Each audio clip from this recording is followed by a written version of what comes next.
Angel. How are you, love?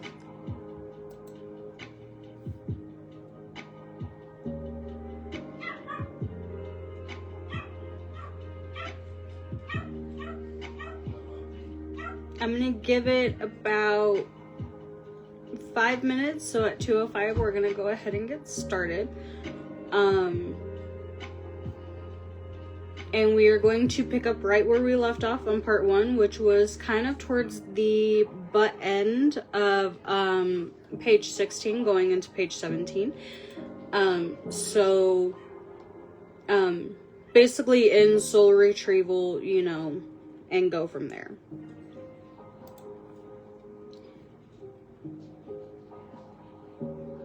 You're good, Atina. I wish I could say I'm doing well. I'm a bit topsy-turvy, and a bit out of sorts right now. But other than that, I'm okay. I did get some new pen pals in, so I'm really excited. I've still got to post them, but I'm excited. But other than that, it's just been a topsy-turvy weekend.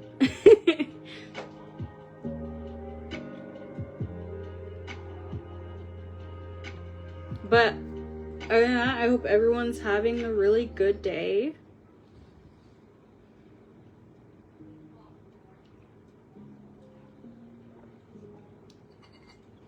Hello, Miss Carol. How are you?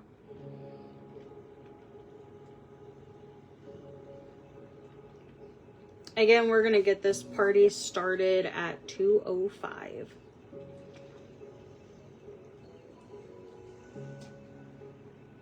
A bit off topic while we're just waiting, that way there's no dead air. I have been making these like little juniper bundles, and I think I've gotten really good at wrapping them. I'm planning on sending this one out to one of my pen pals, so.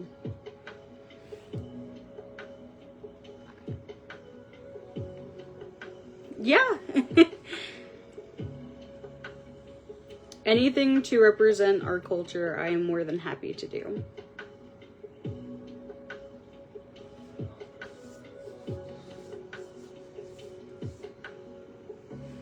Also, if you see my husband come in here, he is coming to get his hoodie and then he's off to work. So, if you see him,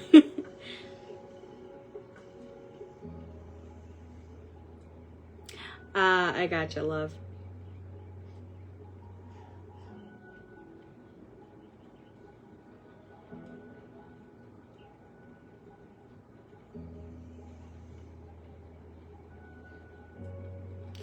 All right, so I'm gonna go ahead and get started. I know I said 2:05, but since we already have some people already popping on, I'm gonna go ahead and get started. Again, we're gonna start off where we left off.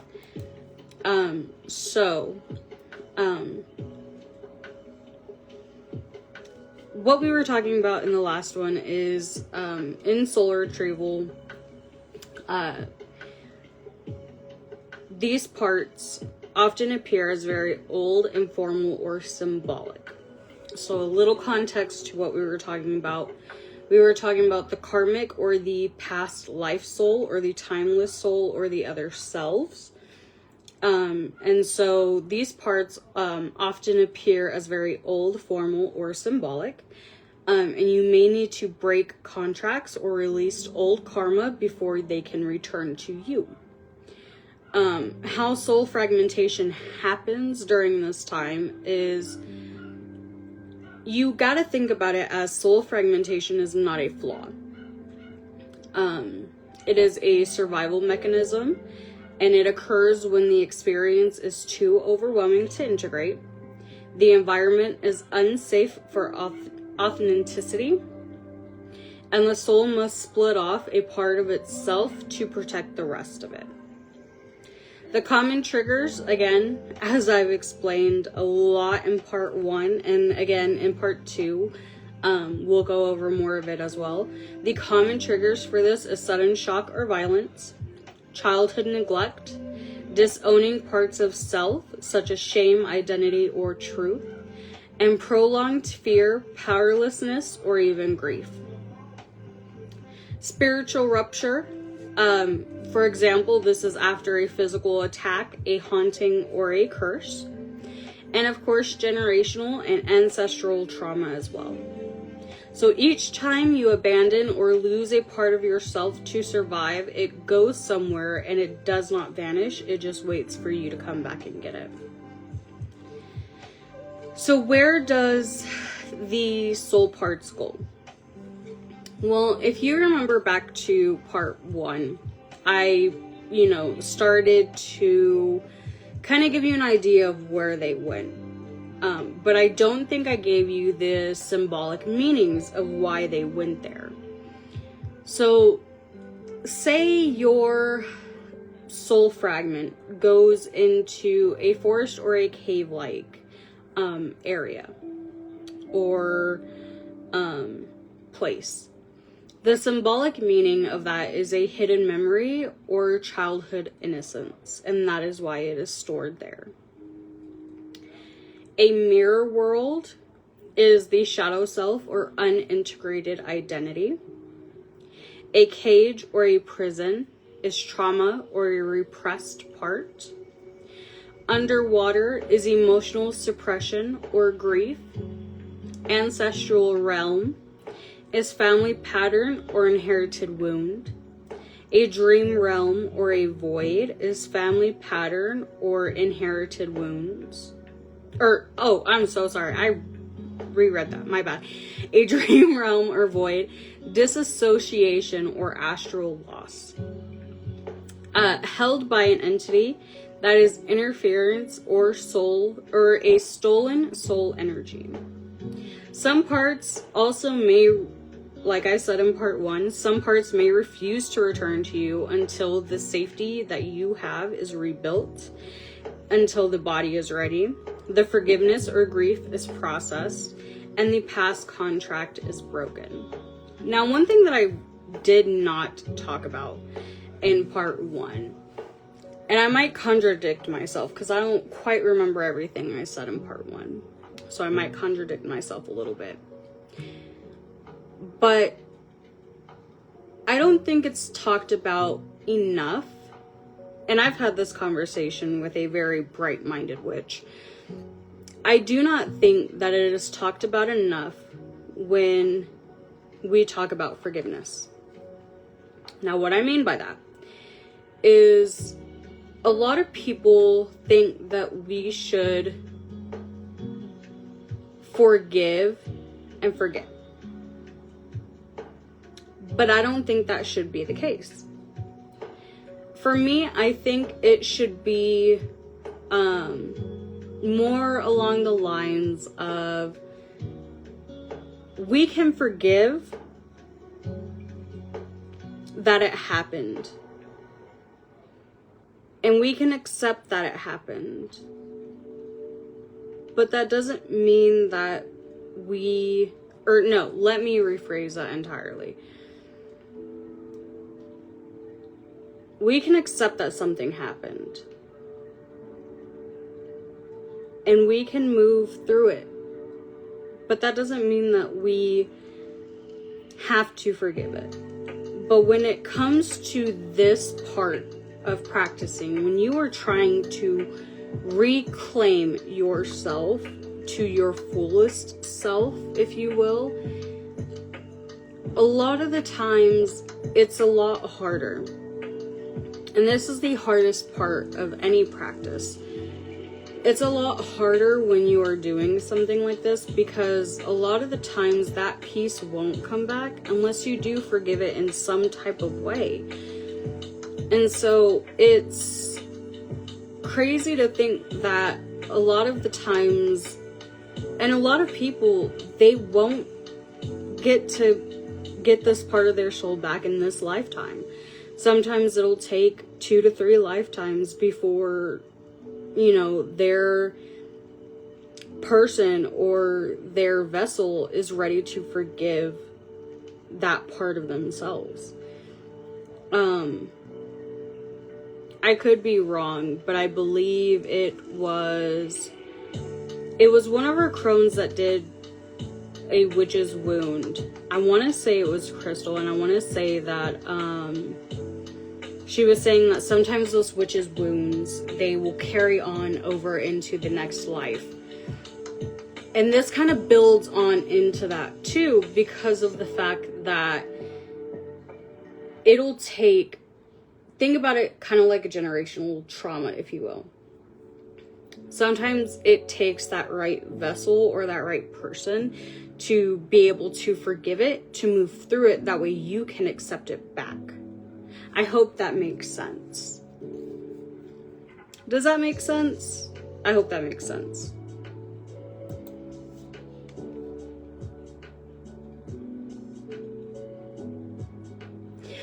But also a spirit guide intervenes during that time.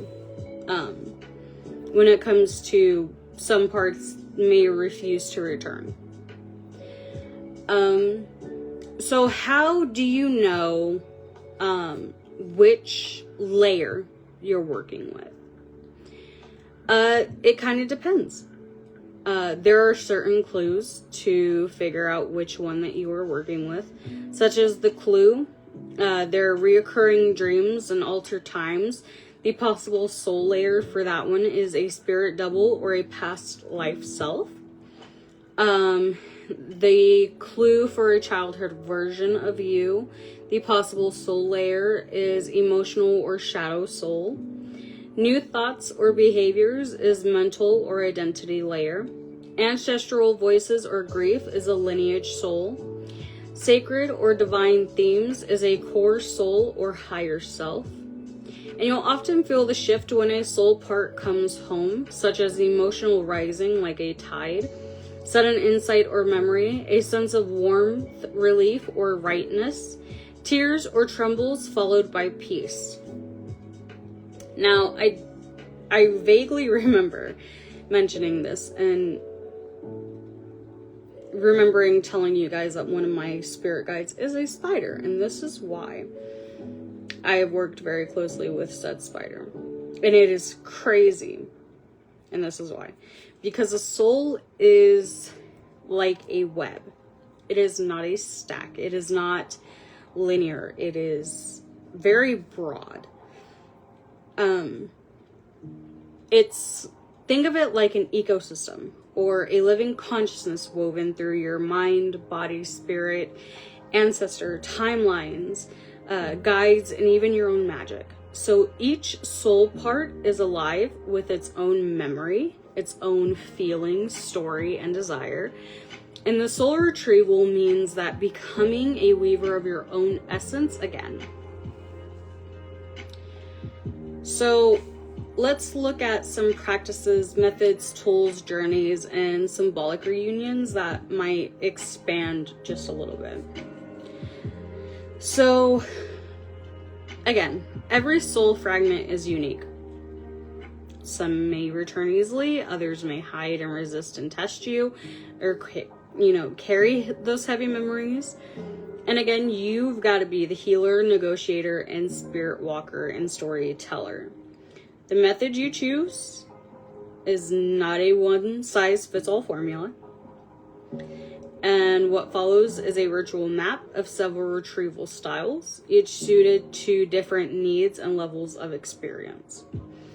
So you have your journey-based retrieval, which is using trance states to locate and retrieve lost soul fragments. So how this one works is you will enter an altered state through breath, sound, rhythm, or guided visualization, and travel with your spirit guides to locate and retrieve the missing part of your soul. The method is rooted in traditional shamanic practice, but adapted for solo seekers. The tools that you will need is a drum or rattle, whether this is live or recorded, eye covering or blindfold, a quiet, dim space, a sacred protection circle or sigil, anchor objects, whether that is a crystal, water bowl, candle, or an offering to a guide, optional herbal tea such as mugwort, blue lotus, or passion flower, or a smoke blend to open the perception. These steps for preparation: set sacred space and create grounding. Call in your spirit guides or guardians for protection and state your intention, such as I journey to find the soul part I lost when. Then you can descent, begin the rhythmic drumming or breath, 4 count inhale, 4 count exhale. And then visualize entering a portal, tree roots, a cave, a mirror, water, whatever you feel comfortable with first. Whatever soul piece calls to you first. Allow the scene to unfold and you may arrive in a symbolic landscape. 3. Encounter. Watch for beings or versions of yourself. Again, as I mentioned in the first video, this could be a child version of yourself, an animal, or a masked figure. Ask them, are you a part of me? Some parts will speak or gesture. Others may need coaxing or healing. Of course, reunion. Invite the part home only with consent. Merge through embrace, breath, light, or symbolic ritual. Return via the same portal, bringing the energy back into your body. And then the integration ritual. You are going to drink water, eat grounding food, and rest. And you are going to journal everything. Light a candle or offer something to the part who returned. Perform a simple sealing, such as I welcome you home, you are safe, we remember. Helpful spirit allies, as I mentioned in the first one, are the fox, owl, bear, wolf. Psychopomp deities to help you do this is Hecate, Anubis, Santa Muerte. And of course, plant spirits, mugwort, yarrow, and rose. And then there's dream-based retrieval. This actually goes hand in hand with another one, another live that I did a few days ago with the lucid dreaming magic. This one actually will help go hand in hand. I'm not going to go through it, but when I post these notes, it will be there. So there's the dream-based retrieval. How this one works is dreams are natural soul realms. Many soul fragments live in the dream space, where they loop through old memories, symbolic images, or realms of emotion, and you can request to find them while sleeping or lucid dreaming. So if you are interested in this one, I recommend go watch my lucid dream live and then try this one out. Then there is symbolic ritual retrieval using object magic, effigies, and synthetic spell work to draw soul parts back. This one works when you can't journey or trance deeply, or you want to work overtime, especially with grief or a long trauma history, or you want to focus on one specific part, such as your inner child, silenced voice, or sexual sovereignty. Then there is the guided soul retrieval. This is with a practitioner or a spirit guide. When to choose this? This one is for when the trauma feels overwhelming to face alone. You've tried other methods and feel blocked. You suspect entity interference, ancestral bindings, or karmic tethers. Or you want a sacred witness and space holder. Again, always do your own research, loves, and always, if you are so lucky and if you want, always seek out the tribes, always. And then there's also, this one is actually really, really interesting. And I'll read this one out for you guys. So there is retrieval via divination. This actually pairs really well before you actually do any of the retrievals.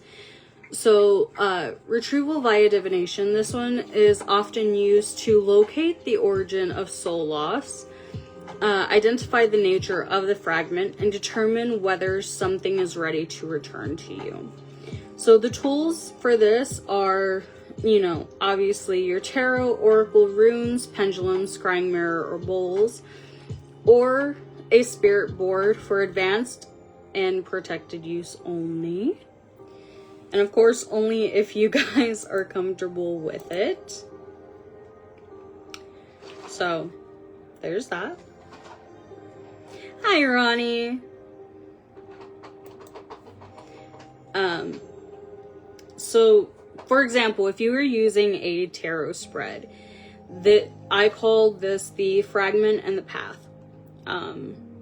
It is a 5-card spread. And the first card is, where did I lose this soul part? The second card would be, what form does it currently take? 3 would be, what lesson did it carry? 4 would be, what do I need to offer for its return? And then the 5th card would be, how can I best integrate it?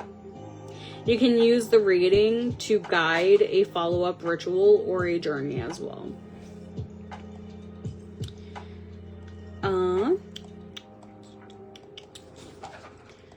So, let's talk about integration. This one is where I see a lot of people mess up on, especially when it comes to, they get the soul fragment back, but they think it's back forever. Integration is non-negotiable. Every method of retrieval must be followed by the rest, reflection, and the gentle embodiment. Shadow work and emotional processing. Energy healing, such as breath work, Reiki, or some somatic release. And of course, ritual cleansing and protection. Otherwise, the part might not stay, and it may return without fully harmonizing, and that's more damage on you. So, again, spirit work is not just about summoning or petitioning, it's about the relationship of it. It means living in awareness that you are never truly alone, and that you walk among many kinds of spirits of land, lineage, element, underworld, and the stars. And in soul retrieval, these beings often hold the keys, doors, or bridges to healing. Some are companions, some are teachers. Others are gatekeepers, challengers, or guardians of soul parts you've long forgotten. So in this section, we are going to explore the full scope of who these spirits are, how to work with them in grounded, respectful, and powerful ways, and how they can become your allies in healing. So, types of spirits you may encounter. With each tradition has different categories of spirits, but most fall into the general types. Understanding their nature helps you discern who you're working with and how to approach them. So, spirit guides, of course, these are your non-physical allies who help you grow, protect, and remember. They are assigned to you at birth, chosen by your soul, or appear during major transitions. They often come in cycles. Some stay for life, others stay for a season or a lesson. These may be your animal spirits, such as power animals, familiar, wild soul kin. Human-like guides, such as your ancestors, archetypes, divine teachers. Elemental or light beings. Their roles are to assist you in journeys and retrieval work, offer insight through dreams, divination, symbols, severe as intermediaries between you and your higher beings, warn you when spiritual hygiene is needed. Offerings, of course, gratitude, candles, written letters, feeding their image if you draw or craft them. Honoring their signs when they appear, such as pausing to listen to when a crow calls or a fox appears in your dreams. Plant spirits, if you're, a person like me. Hi, Christy. Thanks for joining, love.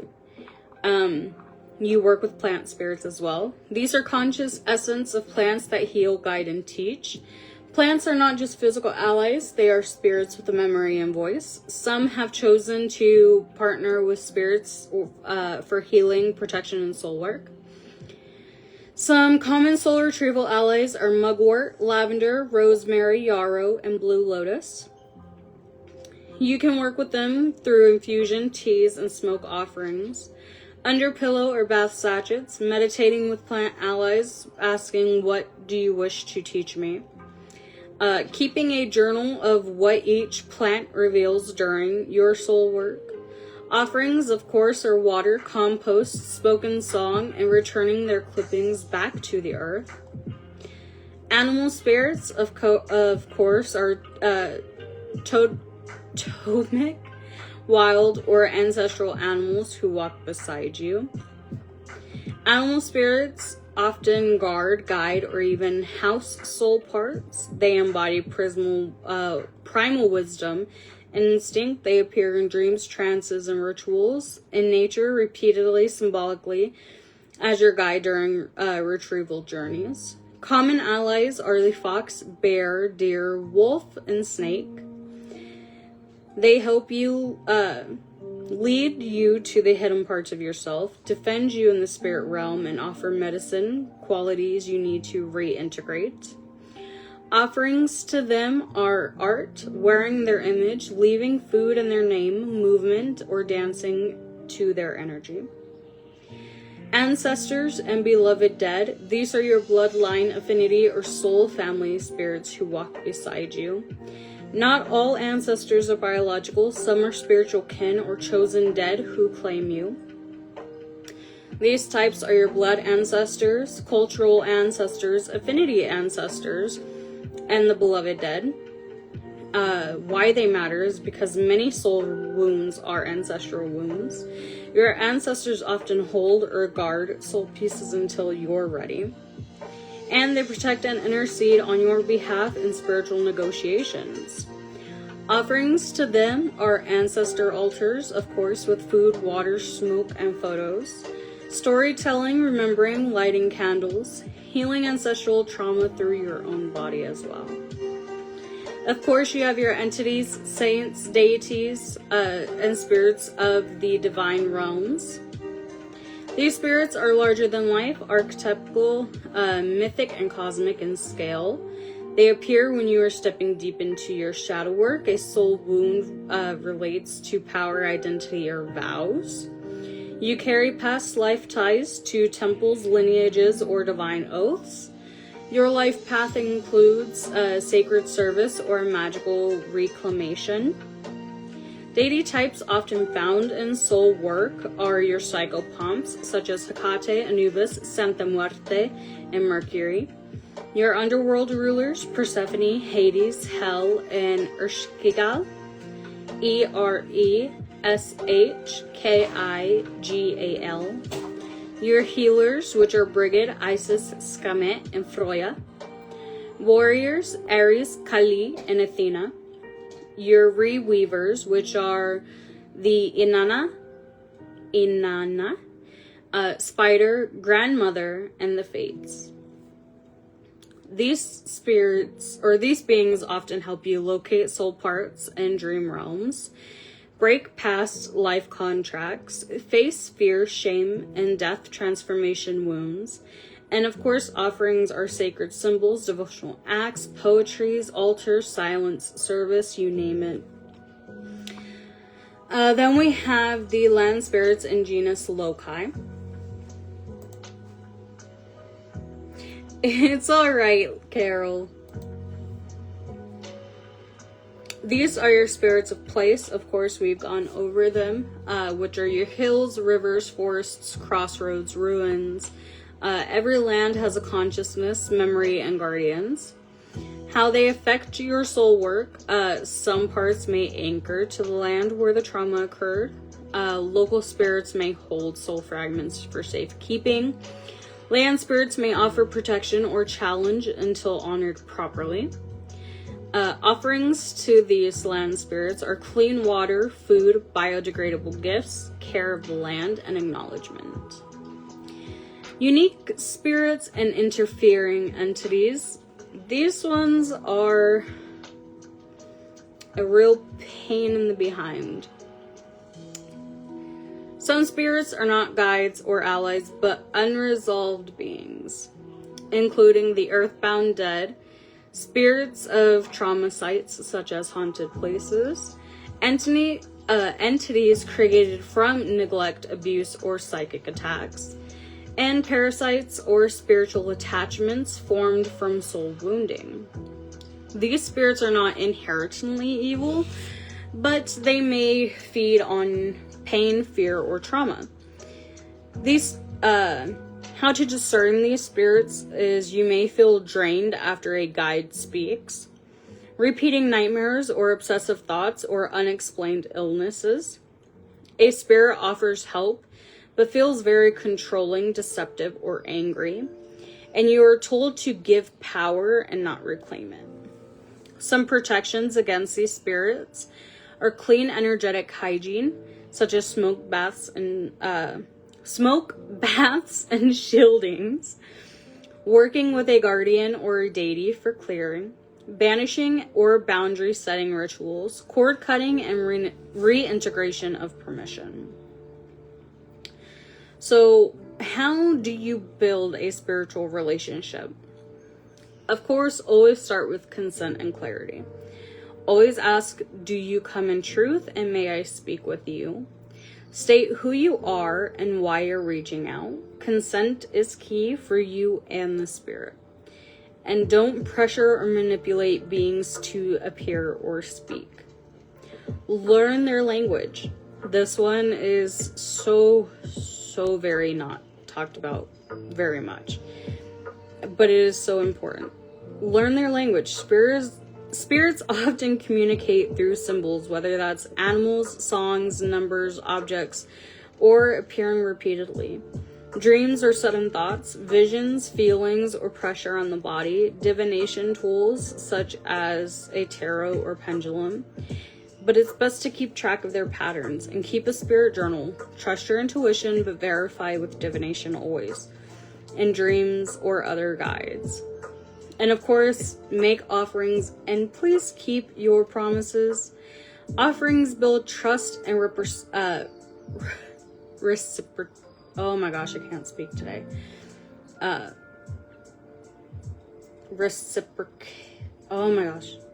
Rapport. We're just gonna say rapport. They don't always have to be elaborate, just intentional.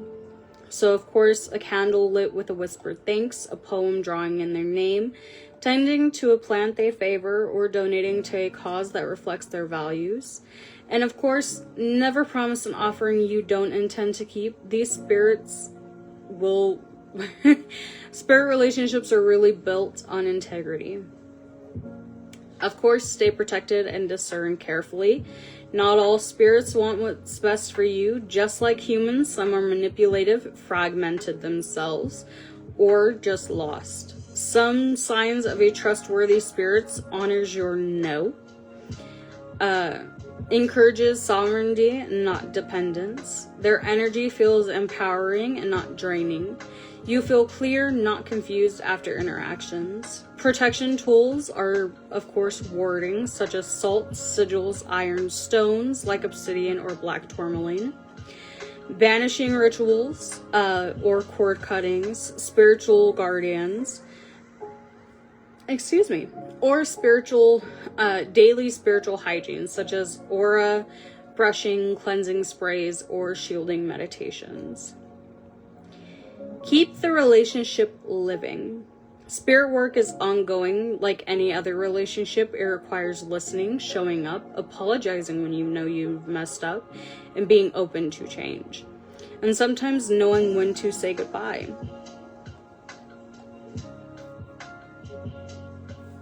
Does anybody have any questions so far?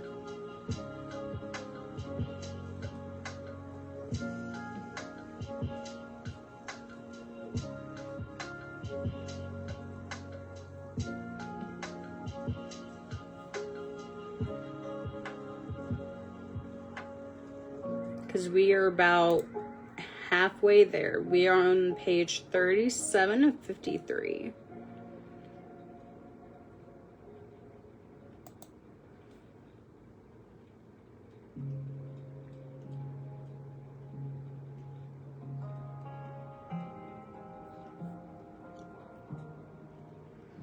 I'm going to keep going just in case, but if you, of course, have any questions, please feel free to ask. So, now I want to talk about soul integration and aftercare. So, soul retrieval doesn't end when the part comes back. It actually begins there. Integration is where the soul part becomes part of your daily life again. Without it retrieved, soul fragments may slip away again, remain unprocessed or re-traumatized, cause emotional or overwhelm or resistance, and result in exhaustion, confusion, or energetic instability. Think of it this way. Soul parts are like children, animals, or travelers returning home. They may need to rest, they may need reassurance or reorientation, and above all, a safe and welcome place to land. This section outlines the emotional, physical, spiritual, and magical practices for the soul's for true soul embodiment. Signs that a soul part has returned to you. These can happen immediately after a soul retrieval, or they can unfold after days or weeks. It depends on you. There are energetic sensations such as a warmth, pulse, or a glow in the body, especially in the chest, womb, third eye, or crown. I am so sorry. I don't know why I am so sorry, ladies. A breath or sigh you didn't know you were holding, or a tingling in the palms or heart area. Emotional responses such as sudden tears or laughter, a sense of lightness, grief, release, or deep quiet, feeling like yourself in a way you haven't in years. Dreams and symbols, see the dreams, lucid dreaming, ladies. Reoccurring symbols shift or vanish. You stopped dreaming of being lost, chased, or fragmented. The same soul part reappears, now smiling, calm, or reunited. Behavioral shifts. You find yourself saying no more easily. A long-standing of fear or numbness lifts. Creative urges return, and you feel drawn to something the part once loved. I also did see some rituals of welcome and embodiment. Once a part returns, mark the moment. You can honor its courage, acknowledge its pain, and weave it back into your life. I did do some rituals, and here I did a very simple version of one. That includes a candle, a bowl of water or herbal tea, a symbol of the soul part such as a drawing, photo, or a small object, or gentle music or silence. And other integration rituals that you guys can do is a bath ritual where you add herbs or oils the soul part loved and soak with affirmations. Body anointing, which is using oils or salves to massage the part's home, if you will, into your body, such as the womb, heart, or solar plexus. The creative expression, where you paint, write, sing, or dance the part's story. Food magic, which is cooking something the soul part associates with comfort and memory. Plant bonding, which is you tend to a plant chosen with a returning part and watch it grow as you do. Emotional integration, inner dialogue, and shadow work. Again, it is best to remember that not all soul parts will return joyfully. Some may bring anger, betrayal, deep grief, or fear, and voices that challenge your current self. This is normal, but remember that these parts left to protect you. Their return may feel destabilizing at first, but you've got to remember, shadow dialogue practice is the best when dealing with parts like these. It's where you sit with this soul part in the meditation or journaling and ask, why did you leave? What did you carry? What do you need from me now? and what do you want to express. For these soul parts, it is best you don't try to fix it or change it. You just witness it. And you offer compassion, such as you don't have to carry this alone anymore. And of course, let your current self and the soul part form a new agreement. I hope that makes sense. Some affirmations for integration is I am ready to feel what I once had I am ready to feel what I once had to forget. There is room in me for all of me. The pain belongs to the past. The healing begins now. I welcome my wholeness in all its truth. And then the physical and nervous system support. So your body needs to catch up to the return of the soul part. So you may feel exhausted. You may feel hyperstimulated, sore in a specific area, hungry, restless, or craving stillness.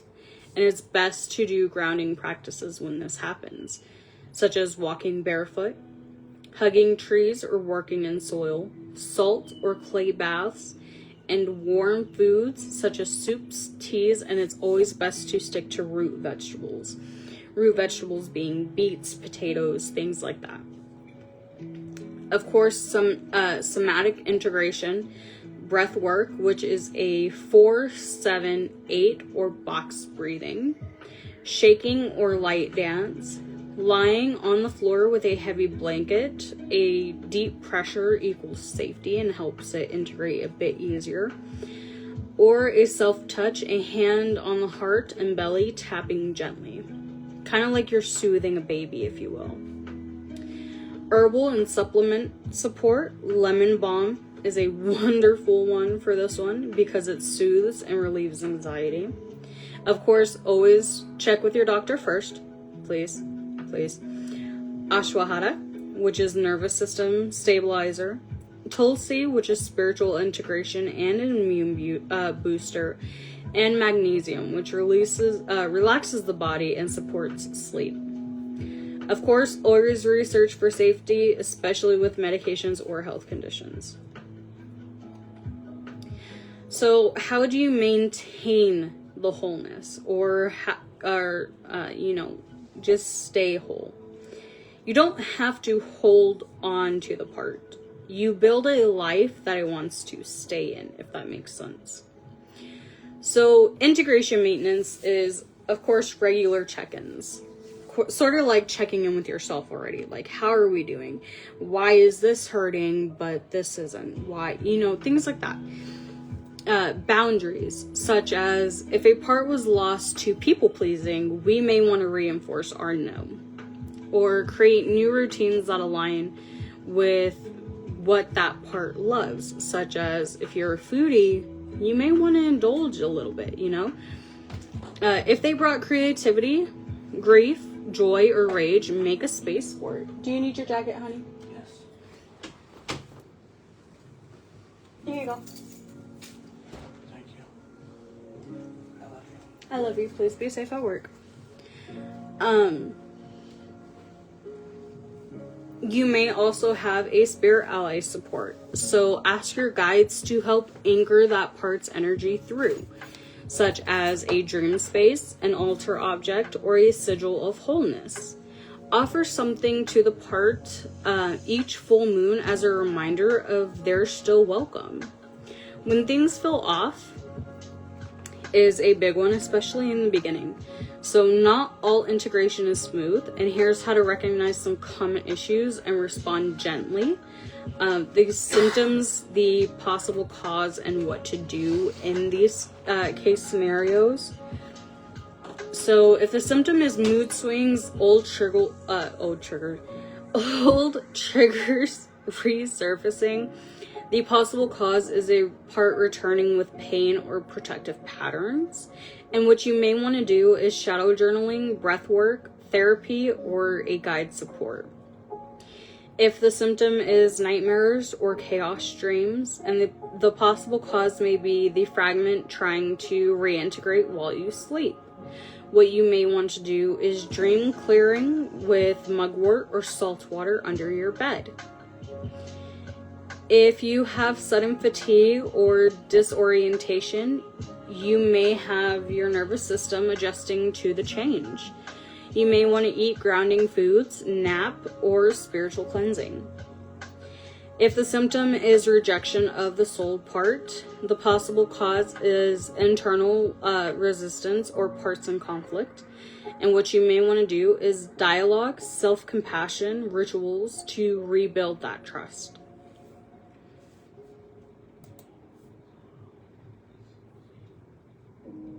I'm just making sure there are no questions or comments.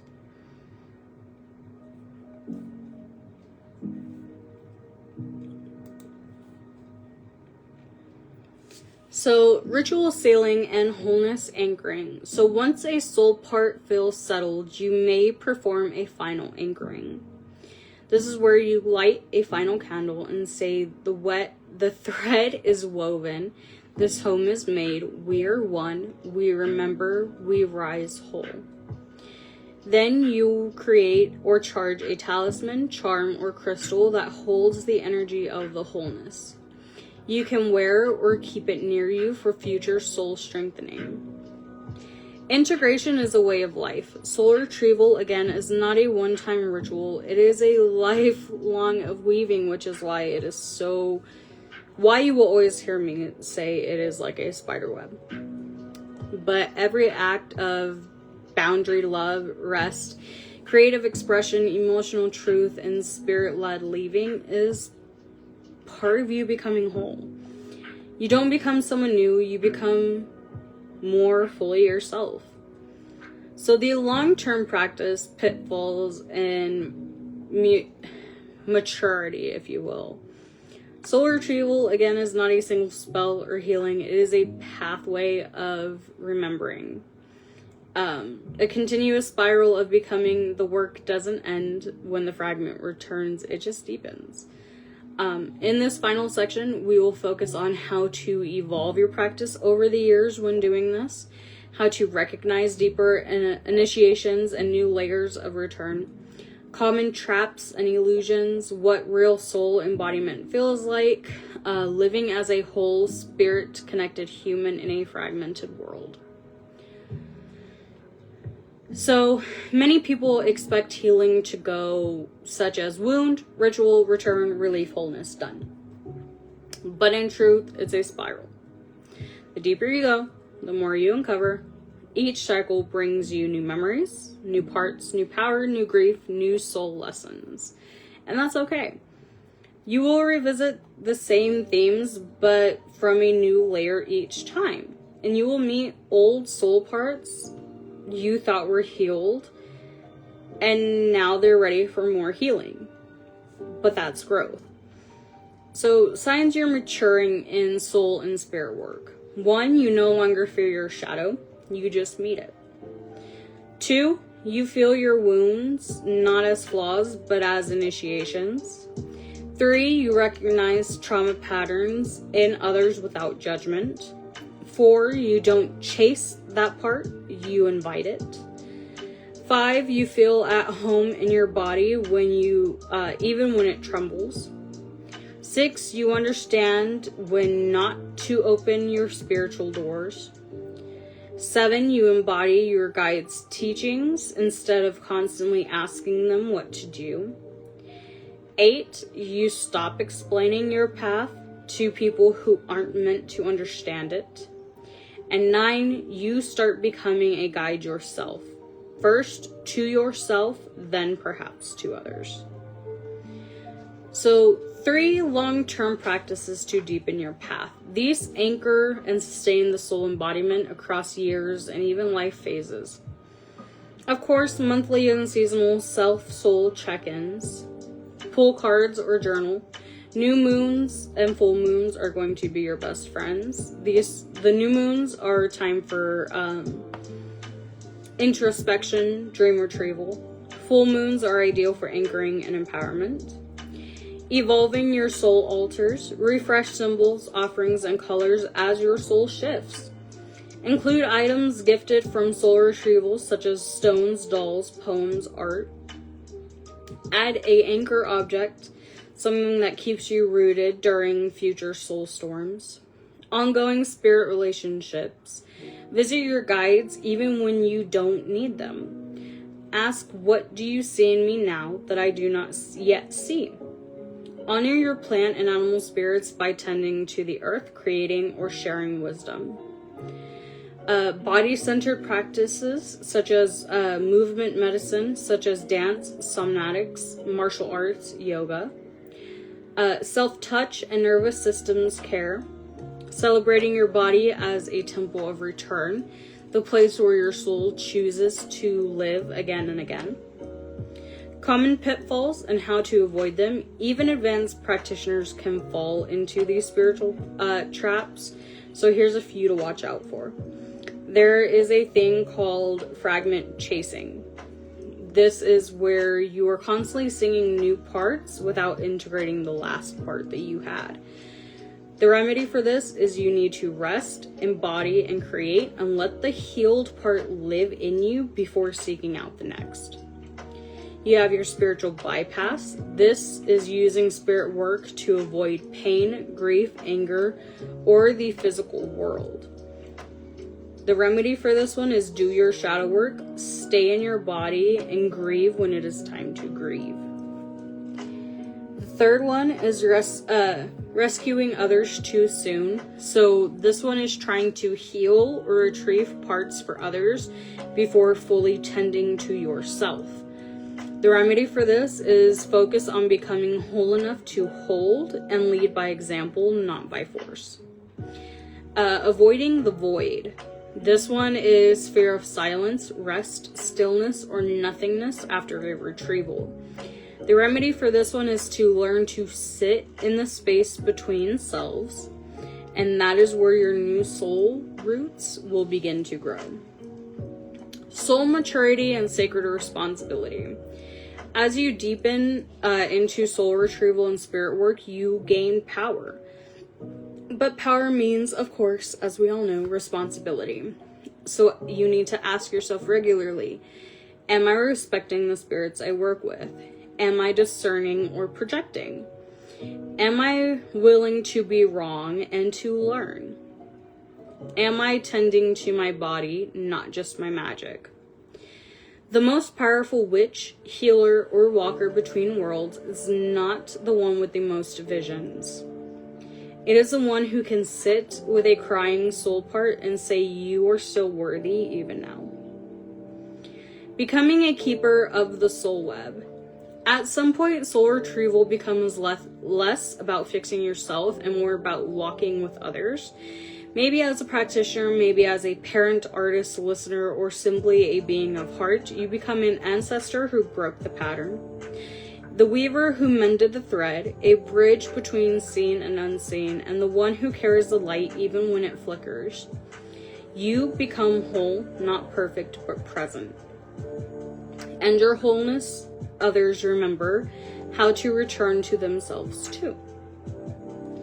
A final blessing that I made, that I wanted to add, is I call my name back from the mouths that forgot it. The pieces I scattered like starlight across timelines. The voice that was silenced, the body that was claimed, the child who waited. I walk not ahead or behind, but with. And I remember I was never truly lost. I was always walking home. And of course, I have recommended books on soul retrieval and spirit work in my notes as well. For core soul retrieval and shamanic healing, these books focus on the retrieval of soul fragments, journeying, or traditional neo-shamanic frameworks. Sandra Ingerman, you'll see her a lot. She is one of my favorites. Soul retrieval, mending the fragmented self, walking in the light, the everyday empowerment of a shamanic life. Colleen Ditzman, The Hollow Bone, a field guide to shamanism. Chris Lutichow, Calling Us Home, find your path, your balance, and your inner strength. Spirit work, ancestors, and mediumship. Honoring your ancestors, which is a guide to ancestral veneration by Mallory Vados. Spirit allies, meet your team from the other side. Christopher Penzak. I might butcher some of these last names. I apologize. Medium Mastery, The Mechanics of Retrieving Spirit Communications by Stefan Herman. Of course, Plant Spirits, Nature Allies, and Earth-Based Soul Work. Plant Spirit Healing, A Guide to Working with Plant Consciousness by Pam Montgomery. A Witch's Herbal Apothecary by Marissa... I'm not going to try to say her last name. Sacred Plant Initiations, Communication with the Spirit of Plants by Carol Gayette, and so on and so forth. Does anybody have any questions? If not, I'm going to hop off.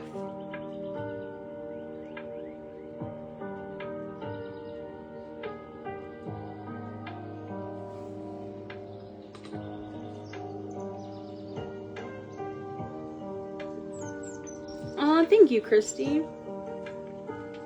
Of course, these will be in Google Classroom for you guys to review as well.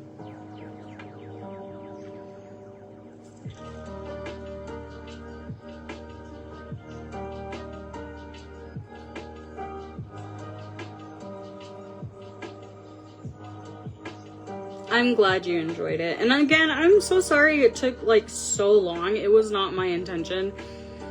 I had so much stuff pop up and so much chaotic stuff go on. It's not even funny. I'm just glad to be able to revisit this topic and finally finish it. Alright, my lovelies. I don't see any questions, but as always, if you have any, don't hesitate to reach out to me or comment on here. I'll get to them. But I'm going to go ahead and hop off, and I wish you guys a beautiful Saturday.